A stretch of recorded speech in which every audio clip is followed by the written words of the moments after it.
Fala pessoal, sou Mauro, economista do Porquê. Começa agora mais um episódio do Economista em Tudo.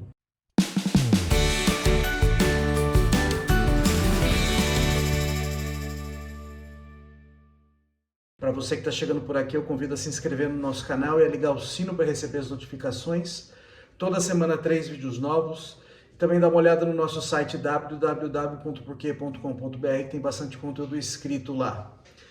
Hoje eu vou falar de política monetária, de inflação de novo, né? Porque teve algumas mudanças importantes na semana passada na percepção para onde vai a inflação e a taxa Selic aí ao longo dos próximos meses, né? Então, a gente tinha dito na semana passada, a gente tinha avaliado a reunião do Copom, que é o Comitê de Política Monetária do Banco Central, que tinha se reunido ali no fim do mês passado para decidir os rumos da Selic, que é a taxa básica de juros da economia, né? E aí, com as notícias boas vindas do lado da inflação, a inflação reagindo bem, caindo fortemente e caminhando ali no processo de entrar na meta de inflação, no cumprimento da meta de inflação, começou a ter uma expectativa que o Banco Central poderia antecipar o seu processo de queda dos juros. E aí veio o Copom, o comunicado do Copom ali na semana anterior, que a gente discutiu no vídeo da semana passada, dizendo assim, ó, a gente vai manter a taxa de juros em 13,75, isso todo mundo esperava, e além disso não sinalizou nada para o futuro que poderia fazer, mesmo com a dinâmica da inflação bem assim, favorável, ainda alta, mas já bem mais baixa do que estava antes, e caminhando no sentido de cumprir a meta de inflação. E aí todo mundo esperava alguma sinalização que o Banco Central poderia começar ali a partir de agosto, um processo de queda na taxa de juros, e aí o Banco Central veio e jogou uma balde de água fria em todo mundo e falou assim, olha, a coisa ainda não está suficientemente controlada, tá? Principalmente por causa das expectativas. O jeito que o Banco Central controla a inflação no Brasil é por meio do sistema de metas de inflação. E o principal ganho do sistema de metas de inflação é controlar as expectativas ao longo do tempo, expectativas de inflação. Por quê? Porque quando você controla as expectativas de inflação, você controla a própria inflação. Porque quem está remarcando o preço hoje e vai deixar o preço parado durante um tempo, não sabe quanto vai ser a inflação. Então faz ali a conta com base em expectativa. Se as expectativas estão controladas, esses repasses de preço eles tendem a ser menores ou alinhados com a meta de inflação. Só que as expectativas de inflação elas ainda estão longe, não estão longe, mas estão mais próximas, mas elas ainda estão fora da meta, mesmo para 2 anos seguidos. Esse ano está fora, inclusive do intervalo de tolerância, né? Esse ano a meta de inflação é 3,25, com 1,5 de tolerância para cima e para baixo, então o teto desse intervalo de tolerância é 4,75. Então ela ainda está fora disso, a expectativa de inflação. Para o ano que vem, ela já está dentro do intervalo, mas para o ano que vem é 3 a meta, tá? Mas ela está dentro do intervalo, mas ela está longe, ainda está distante do centro da meta, que é onde você quer que as expectativas se situem. Então o Banco Central está dizendo assim, olha, enquanto eu não reancorar essas expectativas, eu não vou se sentir confortável em começar um processo de queda na taxa de juros. Então todo mundo olhando para os dados de inflação, vendo que eles estão melhorando muito bem, as expectativas de inflação ainda caindo, esperando que o Banco Central iria sinalizar. O Banco Central não falou nada. Basicamente não foi uma coisa negativa, foi uma coisa neutra. Já era de se esperar a chiadeira do governo. O governo esperando já alguma queda da taxa de juros há muito tempo, atuando de maneira bastante agressiva em relação ao Banco Central. Até o próprio presidente Lula, também de forma bastante agressiva e atabalhoada, na verdade, criticando o Banco Central. E aí a gente viu a reclamação vindo não só do governo, mas de empresários, de políticos e assim por diante. Bom, aí o que o Banco Central faz? Primeiro ele solta o comunicado, que é logo depois que sai a decisão. Na semana seguinte, que foi na semana passada, ele solta a ata da reunião. E na ata da reunião vem mais detalhe.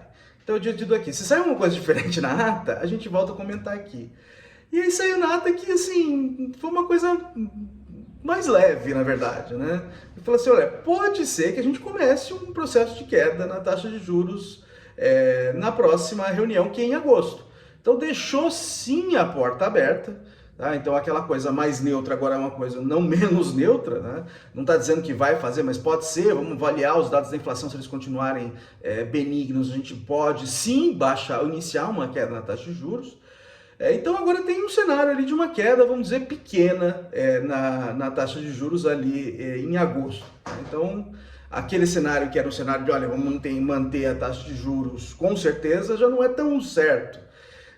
E outra coisa que foi revelada na ata é que assim, nem todo mundo tem a mesma visão sobre os rumos da Selic dentro do Copom. Então, o Copom são os diretores do Banco Central que estão se reunindo e tomando a decisão.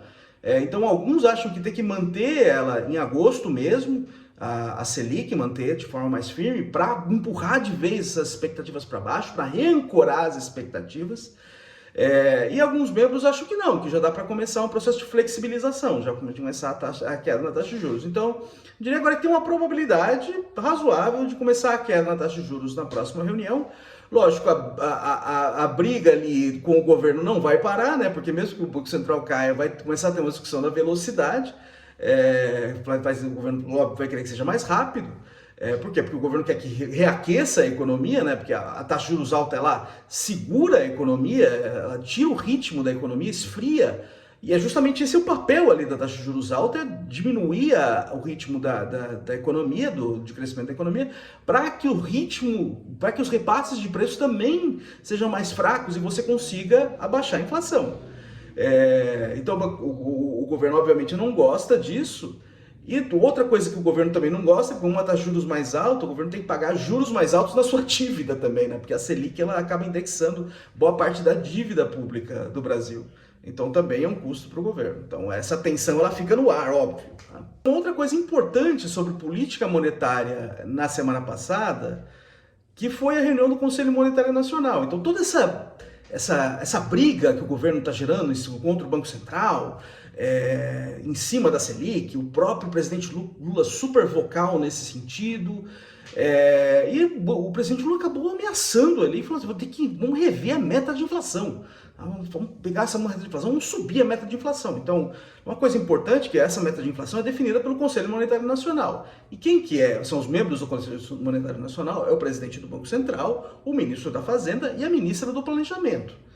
Então, no Conselho Monetário Nacional, o governo tem maioria via seus ministros. Então, se o presidente Lula quiser forçar uma mudança na meta de inflação, ele tem esse poder. E ele não exerceu esse poder. Então, assim, acho que dá a impressão que boa parte do que está acontecendo aí tem um pouco de jogo de cena. Então, o que foi feito ali na reunião do Conselho Monetário Nacional? Primeiro, a meta de inflação para 2024 foi mantida em 3. Tá? E a de 2025 também em 3 e de 2026 em 3 também. Então, aqui essa ideia de manter a meta de inflação agora em 3, ela foi consolidada, na verdade, apesar de todas as reclamações do governo e ameaças. E foi uma coisa boa, na verdade, porque se você mexe na meta de inflação, as expectativas se ajustam também. Então, controlar a inflação não fica mais fácil, como parece, tá? Se você jogar a meta para cima. Então, consolidou-se ali a meta de inflação em 3.